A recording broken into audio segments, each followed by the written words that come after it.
జోగులాంబ గద్వాల జిల్లా కార్యకర్తల సమావేశంలో మాజీ మంత్రి డీకే అరుణ పాల్గొన్నారు.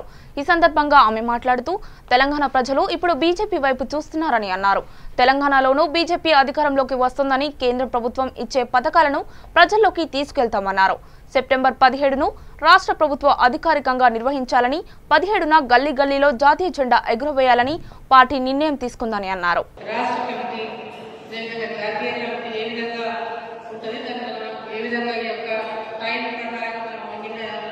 చేసుకోవాలని వారు పూర్తిగా వివరించాను.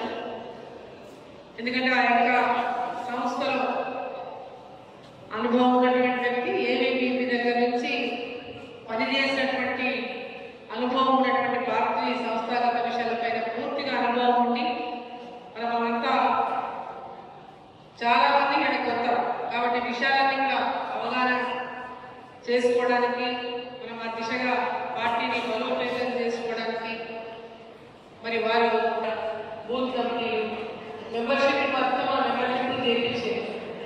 క్రియాశీలక సభ్యులు కూడా కావాలంటే ప్రతి కార్యక్రమం కూడా నాకు ఒక గుర్తింపు ఉండాలని కోరుకుంటాడు. అంటే గుర్తింపు ఉండాలని కోరుకునే ప్రతి కార్యకర్త 50 మంది సభ్యులను చేపిస్తే మనకు క్రియాశీలక సభ్యులు అవుతారు. పార్టీ పరంగా రాజకీయంగా ఏ రకమైనటువంటి గుర్తింపు పొందాలన్నా క్రియాశీలక సభ్యులుగా ఉండాల్సినటువంటి అవసరం ఉంది. మరి అందరూ బుక్స్ తీసుకుపోయిన వాళ్ళంతా కూడా చేయించిన వాళ్ళు తిరిగి తెచ్చి కొంతమంది చేయించిన వాళ్ళు తమ దగ్గర ఉంచుకుంటారు. ఇంకా చేయించని వాళ్ళు బుక్కులు ఉన్నాయి. వాళ్ళందరూ మొన్ననే నేను వాట్సాప్ గ్రూప్లో అందరికీ మెసేజ్ పెట్టినా దాని సమయం అయిపోయింది. వెంబడే మీరందరూ తిరిగి అందజేయండి. పెద్ద ఎత్తున సభ్యులు గద్వాల ఉండాలని మీరందరూ కోరుకున్నాం, మనం అందరం కూడా కోరుకున్నాం. హైయెస్ట్ నెంబర్ ఆఫ్ మెంబర్షిప్ చేపిస్తాం, సభ్యత్వం చేపిస్తామని.